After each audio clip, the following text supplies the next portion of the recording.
오늘 하나님께서 주시는 말씀은 고린도전서 1장 9절부터 16절까지 17절까지 읽겠습니다. 고린도전서 1장 9절부터 17절까지 같이 한 목소리로 읽겠습니다. 시작. 너희를 불러 그의 아들 예수 그리스도 우리 주와 더불어 교제하게 하시는 하나님은 미쁘시도다. 형제들아, 내가 우리 주 예수 그리스도의 이름으로 너희를 권하노니 모두가 같은 말을 하고 너희 가운데 분쟁이 없이 같은 마음과 같은 뜻으로 온전히 합하라. 내 형제들아, 글로의 집 편으로 너희에 대한 말이 내게 들리니 곧 너희 가운데 분쟁이 있다는 것이라. 내가 이것을 말하거니와 너희가 각각 이르되 나는 바울에게, 나는 아볼로에게, 나는 게바에게, 나는 그리스도에게 속한 자라 한다는 것이니 그리스도께서 어찌 나뉘었느냐? 바울이 너희를 위하여 십자가에 못 박혔으며 바울의 이름으로 너희가 세례를 받았느냐? 나는 그리스도와 가이오 외에는 너희 중 아무에게도 내가 세례를 베풀지 아니한 것을 감사하노니 이는 아무도 나의 이름으로 세례를 받았다 말하지 못하게 하려 함이라. 내가 또한 스데바나 집 사람에게 세례를 베풀었고 그 외에는 다른 누구에게 세례를 베풀었는지 알지 못하노라. 그리스도께서 나를 보내심은 세례를 베풀게 하려 하심이 아니요 오직 복음을 전하게 하려 하심이로되 말의 지혜로 하지 아니함은 그리스도의 십자가가 헛되지 않게 하려 함이라. 아멘.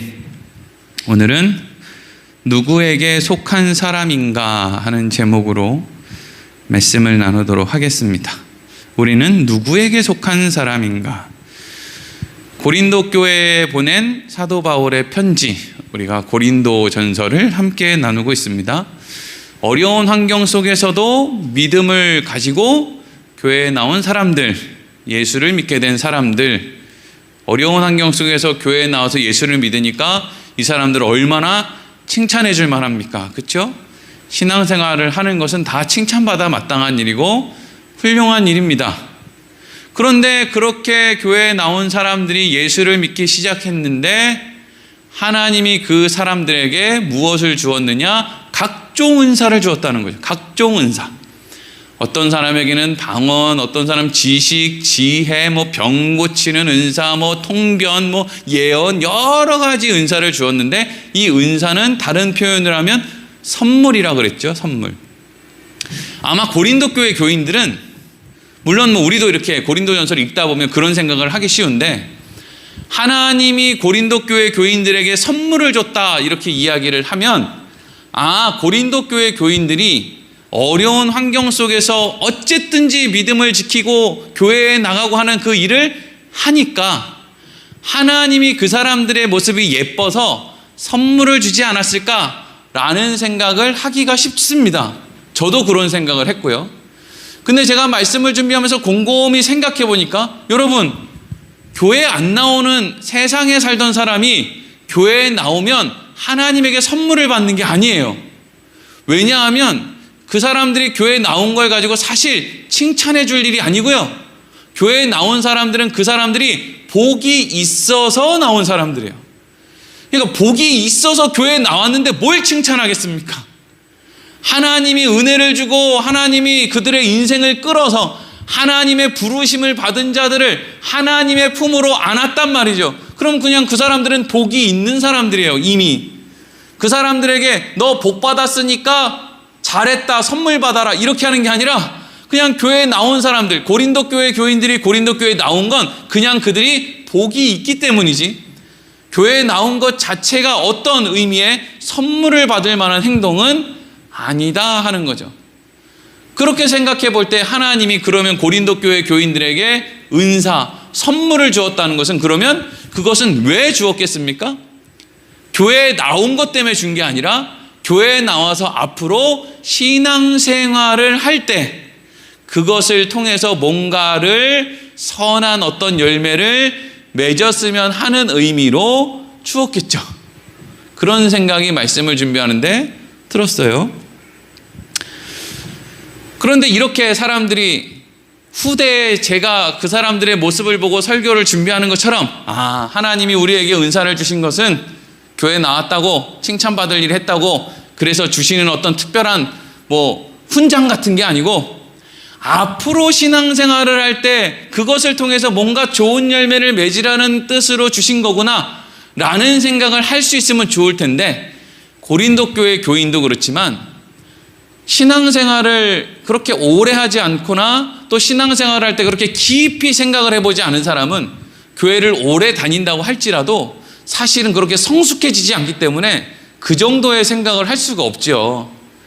대부분 사람들은 교회에 오래 다녀도 그냥 우리 기도 열심히 하면 하나님 복 주시고, 그래도 조상한테 빌기는 좀 그러니까, 또 우리 하나님이 세상을 만들었으니까 그냥 믿는 거지 거의 이 테두리 안에서는 더 이상의 발전은 하지 않기 때문에 대부분 그리로 나아가지 않고, 고린도 교회 교인들도 마찬가지로 어떤 식으로 생각했냐 하면, 나 교회에 나온 거 하나님이 잘했다고, 나 쓸만하다고, 나 지난주에 다른 사람한테 전도했는데 나 전도한 거 하나님이 잘했다고, 나한테 은사를 주셨구나, 나 기도 오래 했는데 기도 오래 한 거 잘했다고 하나님이 나한테 방언 주시는구나, 이런 식으로 생각을 했는데, 고린도 교회 교인들이 미성숙했기 때문에 그런 생각을 한 거라고요. 기도 오래 한다고 방언 주는 게 아니고 전도나 구제, 봉사, 헌금 이런 걸 많이 했다고 하나님이 무슨 훈장으로 무슨 예언 주시고 이런 게 아니라는 거죠. 그래서 아직 미성숙했던 고린도 교회 성도들은 자신들이 받은 여러 가지 은사를 가지고 뭘 하기 시작했냐면 자랑을 하기 시작했죠. 원래 미성숙한 사람들이 자랑을 하는 거예요. 아이고 머리야 이러면서, 여기 손가락에 뭐가 무거운 게 있네 이러면 이제 또 성숙한 사람은, 너 너무 예쁜 거 있구나, 너 어떻게 그렇게 예쁜 반지를 누가 사줬니, 우리 남편이 이번에 이렇게, 너 정말 훌륭한 남편을 뒀구나. 이거는 이제 성숙한 사람이 그렇게 받아쳐주면 너무 좋죠. 밥 얻어 먹죠.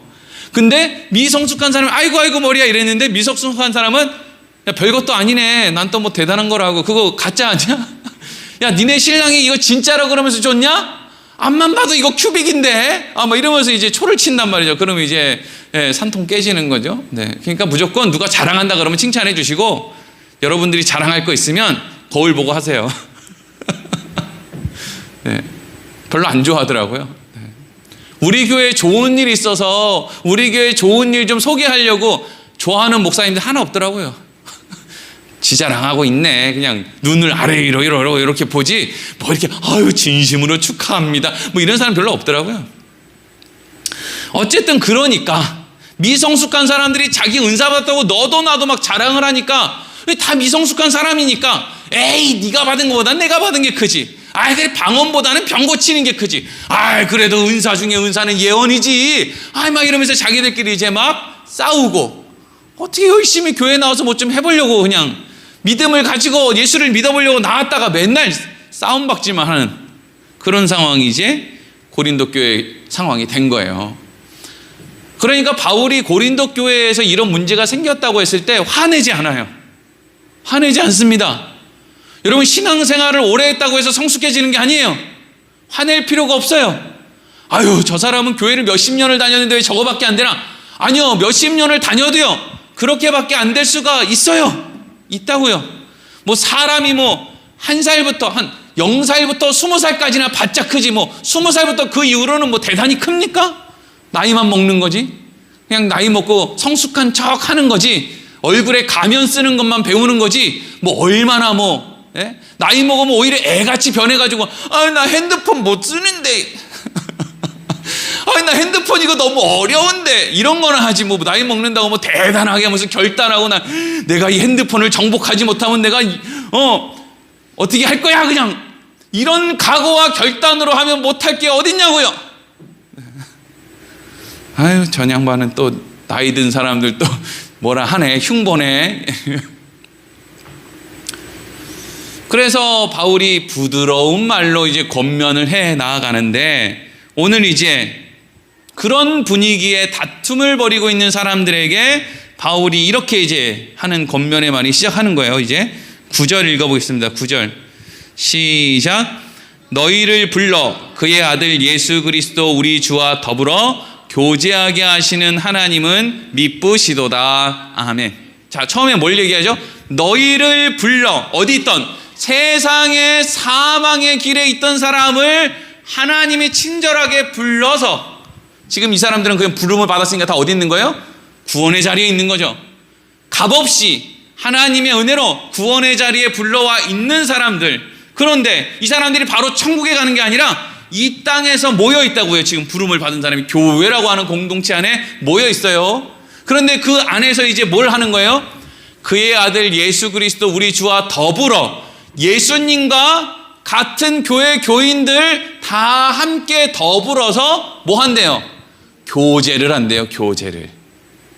그런데 그렇게 교제하게 하시는 하나님이 미쁘시도다. 이 말은 그런 하나님은 우리가 믿을 만한 분이다, 신뢰할 만한 분이다, 이런 이야기를 하고 있어요. 그러니까 바울은 지금 고린도 교회 안에 있는 다툼을 알고 있어요. 그런데 하나님께서는 우리를 세상의 죽음의 사망의 자리에서 부르신 그 전능하신 하나님은 우리를 교회 안에서 서로 교제, 온전한 교제를 이룰 수 있도록 하나님이 만드실 것인데, 우리는 그렇게 만들어 가실 하나님을 의심하지 않는다, 믿는다, 이거죠. 여러분, 교회의 목적은 교제하는 거예요. 교제하는 거. 교회의 목적은 뿔리는 게 아닙니다. 열심히 뿔려. 그러면 열심히 교회가 불어나면은요, 행복한 사람은 하나도 없어요. 생각해 보면. 교회 교인들이 막 늘어나면은요, 목사들이 막 좋을 것 같잖아요. 근데 또 자칫 목사들이 자기들이 좋을 것 같다는 착각을 하기도 해요. 교회 교인이 많아지면 막 어깨도 으쓱해지고 건물도 크게 짓고 이러면 본인들이 행복해질 것 같다는 착각을 하기도 하거든요. 근데 실질적으로 교회가 커지고 사람이 모여지고 막 이렇게 되면은요, 아, 내가 이러려고 이걸 이렇게 했나? 라고 하는 말을 안 하는 목사님들을 거의 못 봤어요. 아, 내가 진짜 이걸 위해서 이렇게 열심히 했나? 이 교회의 모습이 정말 이게 맞나? 이게 여러분, 미국의 많은 대형교회의 예전에 무슨 뭐 새들백 교회 무슨 교회 가지고 아주 많은 미국의 앞서간다는 그 대형교회들 막 몇만 명씩 몇십만 명씩 모이는 그 교회 목사님들이 하나같이 나이 먹고 했던 이야기가, 내가 원하던 교회의 모습은 이게 아닌데, 내가 이런 목적으로 사람을 많이 모은 게 아닌데, 그리고 그 교회에 있는 그 교인들도 하나같이 우리는 신앙생활에 회의를 느낍니다, 이런 고백을 이제 한단 말이죠. 사람이 10만 명, 20만 명, 5만 명, 아니 하다못해 제일 작게 해서 1000명만 돼도요, 그 교회 목사가 교인들 이름도 몰라요. 그리고 그 교회 교인들은 목사 만날 생각도 없고요, 다 그냥 직원들이고 그냥 대면대면 한 거죠 뭐. 그런데 교회의 목적은, 지금 바울이 이 고린도 교회에서 다툼이 나서 굳이 또 이런 이야기를 강조한 것도 있겠지만, 어찌됐든 교회의 목적 중에 아주 중요한 목적 하나는 뭐예요? 교제하게 한다는 거예요. 하나님이 우리를 서로 교제하게 한다. 왜 교제하게 하는지도 중요하겠죠? 그거 이제 이후에 나오는 거예요. 그런데 교제하게 하시는 하나님인데 10절 읽겠습니다. 시작. 형제들아, 내가 우리 주 예수 그리스도의 이름으로 너희를 권하노니 모두가 같은 말을 하고 너희 가운데 분쟁이 없이 같은 마음과 같은 뜻으로 온전히 합하라. 아멘. 지금 바울이 고린도 교회 성도들에게 뭐라고 이야기를 하냐면, 뭐라고 호칭을 하냐면 형제들아 이렇게 불러요. 형제들. 형제는 친구랑 달라요. 친구는 아무리 좋아도요, 마음 상하면 끝입니다. 형제는 부부랑도 좀 달라요. 형제는 그냥 그렇게 살아야 돼요. 그냥 지시고 볶고 끊을 수가 없잖아요. 형제는 모르겠어요. 뭐 2년 끊고 사는 형제도 있는데요. 뭐 그렇게 또 그냥 몇 안 되는 저 끝에 있는 뭘 데려다가, 아이, 목사님, 근데요, 막 형제인데도 막 상종도 안 하는 사람이 요거를 막 끌어대가지고 막 저한테 반박을 하면 뭐 제가 졌습니다. 근데 보통 일반적인 형제들은요, 싸워도 어떻게 해요? 그냥 자야 돼요, 같은 방에서. 싸워도 같은 식탁을 써야 되고요. 안 그러면 어떻게 돼요? 혼나요. 누구한테? 아버지 어머니한테 혼나요. 끌려가서 아빠, 형이 나한테 이래가지고 이렇게 했어, 이러면 그럼 이제 어떻게 되는 거예요? 둘 다 혼나요. 등짝 맞는 거예요. 제가 오늘 둘째 아들한테 그랬어요. 너 그래가지고 이렇게 저렇게 하면 형도 야구방망이로 엉덩이 맞고 너도 야구방망이로 엉덩이 맞는다. 그러니까 아래에서 알아서 잘해라. 그러니까 뭐예요, 이거는? 반드시 형제 간에는 화목해야 되는 사이인 거죠. 뭐 얼굴 안 보고 살 수 있는 환경이 아닌 거예요. 부모 아래 있기 때문이죠. 그러니까 고린도 교회의 교인들에게 바울이 우리는 다 형제들이다, 임의로 끊을 수가 있는 게 아니다, 하나님한테 혼난다, 그러면서 이런 표현을 써요. 너희 가운데 분쟁이 없이. 여기 분쟁, 위에서 네 번째 줄에 분쟁이란 말 있잖아요.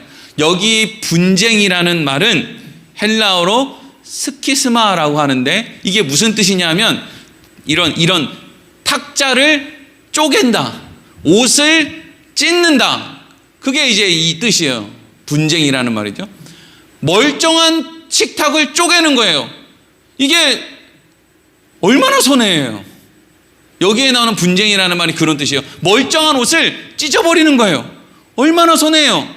지금 그러니까 지금 바울은 너희들이 지금 하고 있는 행동은 멀쩡한 식탁을 쪼개고 멀쩡한 옷을 찢고 있는 행동이랑 똑같다. 그러니까 교회에서 분쟁이 일어나는 것은 그런 어리석은 행동이니까 그런 일을 하면 안 된다. 하지 말아라. 누가 이긴다고, 누가 진다고 이긴 사람이 더 뭔가 나은 걸 얻고 진 사람이 뭔가 덜 한 걸 받는 게 아니라 둘 다 멀쩡한 식탁을 쪼개고 멀쩡한 옷을 찢어버리는 것처럼 둘 다 손해다. 그 이야기를 하고 있다고요. 교회에서 싸우면 뭐 한 사람은 신나고 한 사람은 뭐 손해보고 그럽니까? 아니에요. 똑같습니다. 똑같아요. 예수님, 하나님 이러면요 가슴이 요렇게 찔리는 건 똑같아요. 뭐 자격 없는데 뭐. 그러니까 어떻게 하라는 거예요? 그 뒤에 같은 마음과 같은 뜻으로 온전히 합하라. 그럼 어떻게 하면 같은 마음과 같은 뜻을 가질 수 있어요? 예수님의 마음, 예수님의 뜻을 기준으로 삼고 그 기준으로 우리가 말하는 거죠. 행동하는 거죠. 그러면 이건 뭐 어떤 율법적인 어떤 이야기를 하려는 게 아니라 그냥 그게 우리에게는 기준이라는 거예요. 그게 우리의 기준이, 예수님이 우리의 기준이라는 거죠. 그럼 예수님이 상대방, 사람과 사람과의 관계에서 예수님이 가장 중요시했던 게 뭐죠? 상대방에게 대접을 받고 싶은 대로 너도 상대방을 대접해라. 이거예요, 이거. 이게요, 율법이고 선지자예요. 남에게 대접받고 싶은 대로 너도 남을 대접해라. 그래서 하나님은 우리를 사랑하셔서 우리의 사랑을 받고자 하시기 때문에 하나님은 먼저 우리에게 뭘 주세요? 사랑하는 아들 예수를 주시는 거예요. 우리는 그 사랑을 받았어요. 하나님은 우리에게 정말 말씀대로 행하신 거예요. 우리에게 원하고 받고자 하시는 것을 예수님을 통해서 우리에게 벌써 주신 거예요. 그래서 이제 우리는 하나님을 사랑해야 마땅한 거죠. 그 마음으로 온전히 합하라는 거예요. 11절. 그런데 11절 읽겠습니다. 시작. 내 형제들아, 글로의 집 편으로 너희에 대한 말이 내게 들리니 곧 너희 가운데 분쟁이 있다는 것이라. 아멘. 이 글로에라고 하는 사람이 고린도 교회에 있는 사람이었는데, 이 사람이 바울에게 자기 교회 소식도 전해주고 바울의 형편이 어떤가 살펴주기도 하고 그런 사람들 있잖아요. 그런 사람들이 있어요. 어느 교회 가나. 제가 전도사 때도요, 진짜 교회 교인들이 무슨 교육 전도사나 이런 사람한테 관심 있습니까? 근데 꼭 와가지고 전도사님 라면 먹는데 혹시 김치 떨어지지 않았어요? 아, 전도사님 이번에 설 명절에 집에 가는데 어떻게 차비는 있으세요? 다 그렇지 않고요. 진짜. 근데 그런 사람들이 별로 그렇게 형편이 좋은 것도 아니에요. 형편 좋은 사람들은요, 다른 사람 호주머니가 비었는지 관심이 없어요. 자기들 호주머니가 비어본 적이 없거든요. 근데 형편이 별로 안 좋은 사람들, 그래서 김치가 떨어져 본 사람들, 라면이 떨어져 본 사람들, 차비가 없어서 집에 갈 걱정을 해본 사람들은 저 전도사가 이번에 차비가 없을 것 같은데, 저 전도사가 김치가 떨어졌을 것 같아 라는 생각을 하는 사람이 교회에 진짜 소수의 사람들이 있어요. 네. 담임 목사 되면 좀 바뀔 줄 알았는데 그것도 진짜 소수만 있는 것 같아요. 감사해요. 아주 그래, 그 소수 때문에 살고 있어요. 네. 글로에라고 하는 사람이 좀 그런 사람이었던 것 같아요. 근데 글로에가 여러 방편으로 바울을 돕기도 하고 뭐 했는데 고린도 교회에 이제 걱정이 되니까 소식을 전한 거죠. 우리 교회에 지금 이 은사 문제 때문에 지금 서로 자랑하다가 뭐 싸우고 뭐 난리도 아니라고.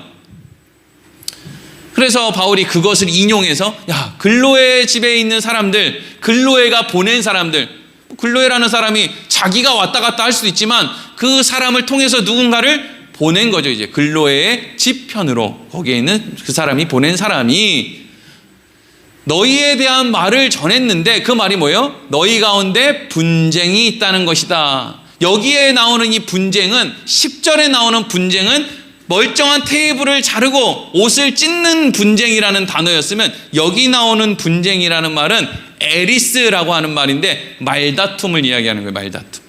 그러니까 앞에는 너희들 그렇게 교회를 쪼개고 막 사람들 간에 분리하고 이런 건 진짜 어리석은 짓이야 라고 하는 의미로 분쟁이라고 썼으면 11절에는 지금 아직까지 고린도 교회는 그렇게 막 찢어지고 갈라진 게 아니라 너희들 안에 조금 말다툼이 있다면서 조금 불화가 있다면서 그럴 수 있지. 그럴 수 있어.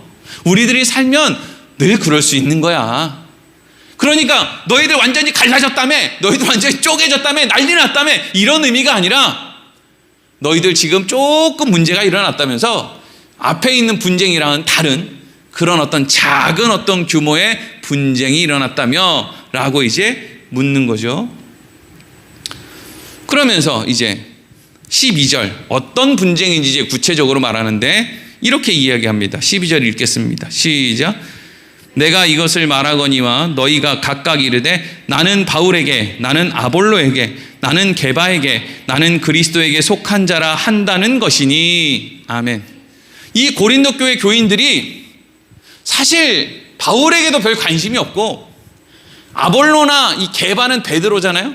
베드로나 그리스도에게 예수님, 그리스도라는 거예요. 그러니까 자기들이 생각했을 때 훌륭한 사람들의 이름을 다 갖다 붙이면서 난 그 사람이랑 친하고 난 그 사람이랑 가깝고 그래서 지금 그 이야기를 왜 하는 거예요? 내가 너보다 그래서 신앙이 깊이가 더 좋다. 내가 더 지혜롭다. 이런 이야기를 하려고 지금 나는 바울에게, 나는 아볼로에게, 나는 베드로에게, 나는 예수님에게 속했다. 라고 사람들에게 이야기를 했다는 거죠. 이걸 다른 말로 하면 교회 안에 파당이 생겼다는 거예요. 파당이. 근데 사실 그 교회 안에서 파당을 짓는 사람들이 바울에게 관심이 있었겠습니까? 실제로 아볼로에게 관심이 있겠어요? 정말 베드로가 어떠한 마음으로 예수님을 따랐는지에 대한 마음이 있겠습니까? 예수님을 3번이나 부인하고 저주하고 맹세했던 베드로가 어떤 마음으로 지금 예수님을 믿고 있는지 이 사람들이 관심이나 있었겠어요? 근데 그런 진짜 신앙의 정신에 대한 아무런 관심이 없는데 난 베드로에게 속했다는 거죠. 여러분, 오늘날 많은 사람들이 서울의 유명한 교회, 대형 교회 다니는 사람들은 꼭 자기를 소개할 때 이렇게 얘기해요. 나 서울에 그 교회 다닌다고. 그럼 우리는 그 큰 교회 거기 다니세요? 그 목사님 훌륭한 그 교회예요? 와, 이렇게 해줘야지.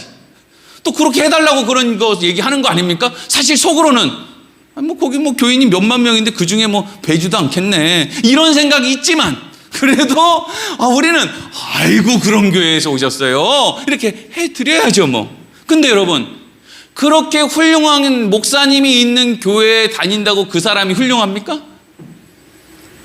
그런 교회 다닌다고 훌륭해졌다면 이제 그 교회 그만 다니고 어려운 형편이 있는 교회에 가야지. 왜 몇십 년 동안 그 교회를 아직도 다니고 있는 거예요? 그렇게 훌륭한 목사님이 그렇게 훌륭한 말씀을 벌써 수십 년째 전하고 있는데 그래서 이웃으로, 사랑으로, 나눔으로 자꾸 나가라고 하는데 왜 맨날 그 교회에 가서 일주일에 예배 1시간 드리는 걸로 만족하면서 나 그 교회 다녀, 그 교회 다니는 사람이야 라고 왜 그렇게 하는 거예요? 그게 바울에게 속했다, 아볼로에게 속했다, 난 베드로에게 속했다, 이런 고린도 교회 교인들의 마음이랑 똑같은 거예요. 미성숙으로부터 오는 거니까 미워할 건 없어요. 그런 사람들은 미워할 문제가 아니고요, 그냥 신앙이 아직 미성숙한 거예요. 그래서 그걸 자랑거리로 그냥 삼는 것 뿐이에요. 옛날에는요, 제가 그런 분들을 보면 제가 미성숙하니까, 제가 성숙하면 아유 그러세요, 참 훌륭한 교회 다니시니까 믿음 생활 참 잘하시겠네요, 이렇게 해주면 될 텐데, 저도 옛날에는 미성숙해가지고 그런 말씀 마세요, 그 목사님 알고 보면 어떤 사람인 줄 아세요? 막 이러면서 또 대도 안 한 얘기를 해가지고 그냥 말이나 잘하면 밥이라도 얻어먹을 텐데 그냥 미움이나 받고 이랬죠. 그냥 옛날에. 그래서 제가 맨날 미움 받는 걸 뭐라고 합니까? 역시 의인은 환난이 많아 막 이러고 살았단 말이죠. 뭘 의인이 환난이 많아요? 멍청하고 무지하고 미성숙하니까 돌 맞는 거지. 그랬다는 거예요. 고린도 교회 교인들이 미성숙하니까 다른 사람의 이름을 가져다가 그냥 자기 방패막이로 삼고, 다른 사람의 일을 막 이런 거 있잖아요. 나는 이순신 장군이랑 똑같은 이씨야, 그러니까 나 대단한 집 사람이지. 어쩌라고 어쩌라고. 그래서 네가 이순신이냐, 아 나는 무슨 뭐 김해김씨, 나는 저기 어디 무슨 어디 전주이씨, 막 야 나 왕의 후손이요. 어쩌라고는 거예요. 왕의 후손. 그런 걸 갖다 대야만 자기의 어떤 것을 이렇게 증명할 수 있다는 거 아니에요. 그렇죠? 그래서 13절 뭐라고 합니까? 그래서 바울이 뭐 바울에게 속했어? 아볼로에게 속했어? 베드로에게 속했어? 야 니네가 어디에 속했는지 알구나 얘기하는 거야? 13절 읽겠습니다. 시작. 그리스도께서 어찌 나뉘었느냐? 바울이 너희를 위하여 십자가에 못 박혔으며 바울의 이름으로 너희가 세례를 받았느냐? 아멘. 야 우리가 바울파, 뭐 베드로파, 아볼로파, 야 우리가 어디에 속했냐? 우리가 속한 건 우리는 그리스도인이니까 우리는 누구에게만 속한 거예요? 예수 그리스도에게만 속한 거야. 답답한 얘기 하지 마라. 그러면서 누구에게 속했는지에 대한 이야기를 꺼내면서 지금 바울이 무슨 이야기를 했냐면, 내가 너희들에게 세례를 준 게 아니다, 내가 너희를 위해서 십자가에 못 박힌 것이 아니다. 누가 했다는 거야? 예수님이 그렇게 했다. 예수님이 그렇게 했다. 예수님이 나를 위해 십자가에 못 박혔기 때문에 내가 예수님 소속이다, 이 이야기를 하는 거죠. 그러면서 우리가 예수님의 소속이다라는 것을 너희가 바울의 이름으로 세례를 받았느냐? 아니라는 거죠. 여러분 세례를 집례하는 사람은요 누구든지 별다른 다름이 없어요. 배삼열 목사가 세례를 이렇게 집례를 하든 아니면 아무개 목사가 집례를 하든 그게 중요한 게 아니에요. 이 세례를 집례하는 사람은 그냥 도구에 불과해요. 그냥 그 세례 물 담겨 있는 그냥 통이랑 이런 유리 그릇이나 똑같은 거예요. 그냥 도구일 뿐이에요. 세례 줄 때 뭐라고 이야기하면서 세례를 줍니까? 성부와 성자와 성령의 이름으로 세례를 준다 이러잖아요. 그렇죠? 그러면 이걸 베푸는 사람은 뭐 이 시간에 뭐 예수님이, 천국에 있는 예수님이 내려와서 세례를 줄 수는 없으니까 저를 통해서 주지만, 실제로는 이 세례의 행위가 지금 누가 하고 있는 거예요? 예수님, 성부, 성자, 성령의 모든 이름으로 세례가 주어지는 것이고, 그러니까 우리는 결국 그 한 분의 이름으로, 성부, 성자, 성령 온전한 삼위일체 하나님의 이름으로 세례를 받으니까 모든 사람이 지금 다 똑같은 한 분에게 속하였다는 거죠. 여러분 우리는 다 한 분에게 속한 거예요. 근데 그 한 분을 가장 잘 드러내는 분이 예수님이죠. 왜? 예수님은 말씀이 육신이 돼서 오셨기 때문에 우리가 예수님을 생각할 때 가장 분명하게 알 수 있는 대상이 바로 예수님이에요. 예수님이 어떻게 말하셨는가, 예수님이 어떻게 행동하셨는가, 예수님이 어떻게 생각하셨고 예수님이 어떻게 기도하셨는가를 보면 우리는 모든 삶의 방법, 방향을 정할 수가 있어요. 예수님은 이렇게 하셨는데 목사가 이리로 가라 그런다. 그러면 그 길로 가면 안 돼요. 예수님을 따라가야지. 예수님은 자기 부인을 하고 자기 십자가를 지고 따라오랬는데 목사는 금식 기도하면 자기 부인 안 해도 되고 소원 성취된다고 한다. 그럼 목사 따라가면 망하는 거예요. 예수님 따라가야지. 그러니까 모든 사람들은 예수님에게 속하여 있는 사람들임을 이야기하는 거죠. 여러분, 세례가 뭐냐면요, 세례에 대한 이야기를 잠깐 해야 되는데, 세례. 이스라엘 백성들이 출애굽할 때 홍해를 건너요. 출애굽한 다음에 다른 길로 갈 수 있는데 하필 하나님이 이스라엘 백성들을 굳이 이끌고 홍해 앞으로 끌고 가요. 왜 끌고 갔을까요? 거기를. 짜자잔! 나 이렇게 대단한 능력이 있어. 근데 이미 나일강을 피로 바꾸는 것부터 이미 너무 엄청난 기적들을 많이 봐가지고요. 사실 홍해가 갈라지는 것이 장자의 죽음이나 아니면 무슨 뭐 대단한 하늘에 우박이 떠 이거랑 비교했을 때 그냥 비슷한 수준이지 뭐 그걸 뭐 특별하게 그걸 더 큰 기적이라고 보여주는 것도 아니에요. 이미 10가지 재앙을 다 통과했단 말이죠. 그러면 왜 하나님은 이스라엘 백성들이 출애굽할 때 홍해를 건너게 하셨느냐? 이 홍해를 건넌 사건을 예식으로 만들어 놓은 게 세례예요, 여러분. 세례. 그러니까 우리가 세례를 베푸는 사건은 결국 세상 애굽에 속해 있는 세상을 상징으로 하는 애굽에 속해 있는 하나님의 백성들이 이제 하나님께 속한 자로 나오게 되는 게 홍해를 건너는 사건이자 세례를 이야기하는 거예요. 그러면 홍해를 건너는 사건은 뭘 의미하느냐? 아담과 하와가 범죄했을 때 아담과 하와는 하나님으로부터 완전히 분리됐어요. 그래서 아담과 하와가 하나님으로부터 분리됨과 동시에 아담과 하와는 하나님의 자녀에서 세상의 종의 신분으로 완전히 바뀌어버렸죠. 사람들이 다 자기를 위해서 산다 그러잖아요. 근데 자기를 위해 사는 사람이 없어요. 다 욕망을 위해서 살고요. 헛된 것을 위해 살아요. 한 치 앞도 모르면서 그게 자기에게 유익일 거라고 생각하며 사는데 그 인생이 자기에게 만족을 주지 않는 그냥 세상의 논리가 나를 시키는 대로 학교 다니고 직장 얻고 적당한 사람 만나서 결혼하고 또 애 낳고 쓸데없이 또 막 부여해서 뭐 대단하게 치맛바람도 일으켜야 된다고 하니까 또 치맛바람 일으키고 또 거기 가서 뭐 이러고 그냥 흘러 사는데 다 자기를 위해서 산다고 하는데 보면 내가 진짜 날 위해서 살았나? 남을 위해서 살았나? 내가 뭐라고 살았나? 이게 다 뭐예요? 세상의 종이라는 거예요. 근데 세례를 받는다는 건 뭐냐면 세상의 종이었던 사람들이 이제 여러분 종은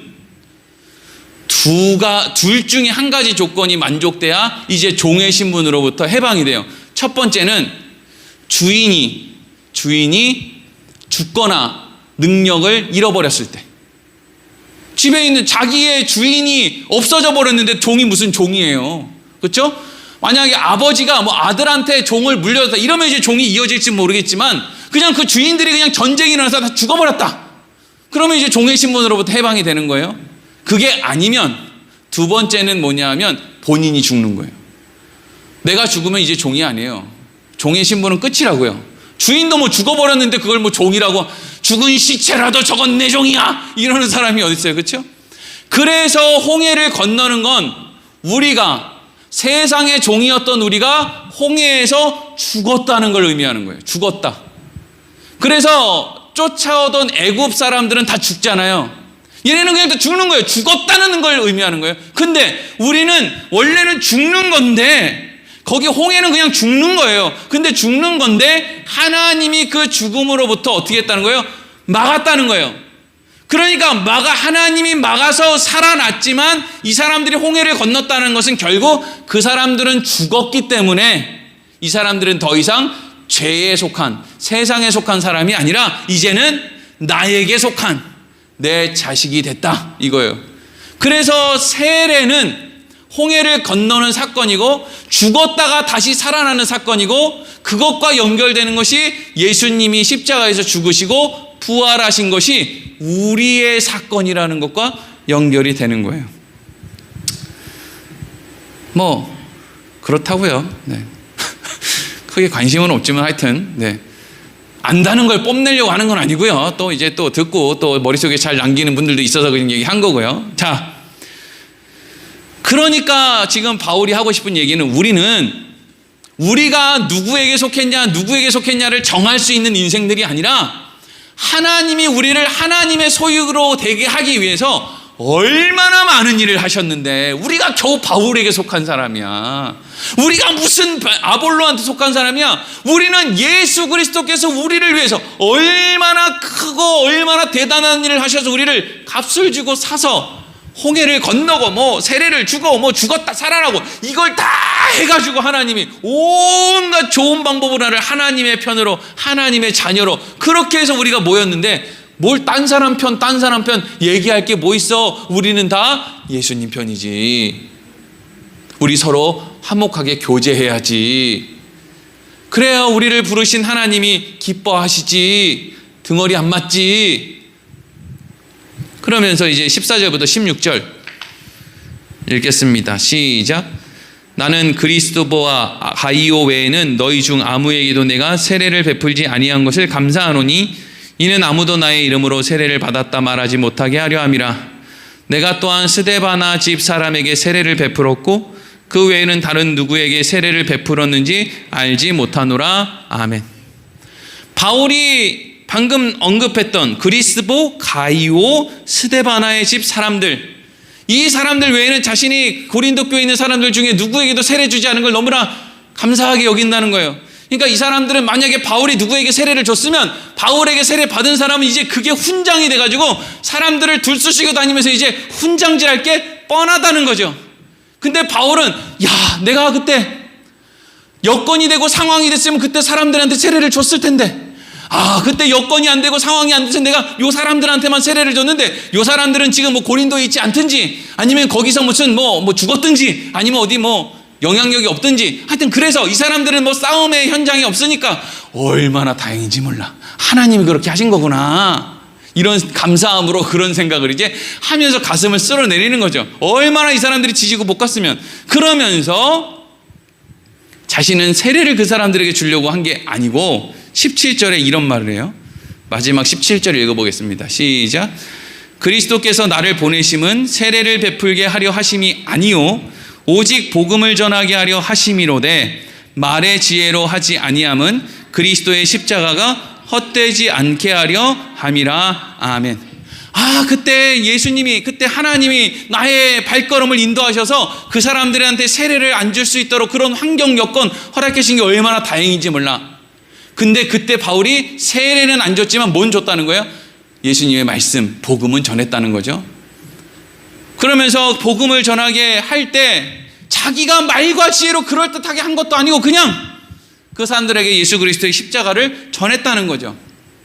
그게 얼마나 다행인지 몰라.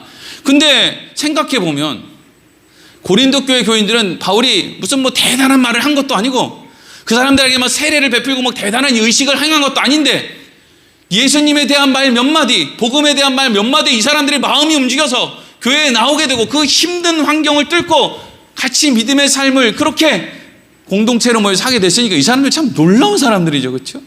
근데 그 놀라운 사람들이 지금 이렇게 다투고 있는데 이건 다투니까 저 사람들 참 문제야 이게 아니라 하나님이 그 다툼 가운데 그들에게 복음을 주고 하나님께 속하게 만든 하나님이 그들을 그렇게 온전한 모습으로 만들어 가는 거란 말이죠. 근데 그 온전한 모습으로 만들어가는 과정에 하나님이 은사를 주셨다. 이걸 우리가 생각해 봐야 된다고요. 자, 오늘 말씀을 정리하면서 제가 이런 말씀을 좀 드리려고 해요. 미국에 한인교회가 있잖아요. 한인교회. 한인교회의 목사, 한국에 있는 목사들이 이렇게 부임을 하면 한인교회 교인들이 어떤 목사는 마음에 들 수도 있고 어떤 목사는 마음에 안 들 수도 있잖아요. 그렇죠? 근데 어떤 분이 이제 글을 썼는데 한인교회에서 마음에 안 드는 목사를 자연스럽게 고국으로 돌려보내는 방법이 뭔지 아십니까? 아무개 목사님이라고 부르지 않고 아무개 씨라고 부르면 된대요. 배삼열 목사님 이렇게 하지 않고 배삼열 씨 이렇게 부르면 된대요. 목사님한테. 그런데 여러분 이걸 잘 생각해 보면은요, 목사들이 얼마나 실력이 없는지. 사실 민방위 훈련하러 가면 저한테 뭐라고 부르겠어요? 배삼열씨 이런다고요. 그 기분 나빠요, 안 나빠요? 민방위 훈련하러 가서 저한테 배삼열씨 이러면 기분이 나쁘냐고요? 당연히 안 나쁘죠. 배삼열씨 하면 예, 저 왔습니다 이렇게 한다고. 아무렇지 않아요. 근데 도대체 뭔데 교회에서는 배삼열씨라고 부르면 그게 그렇게 기분이 나쁘죠? 여러분 씨?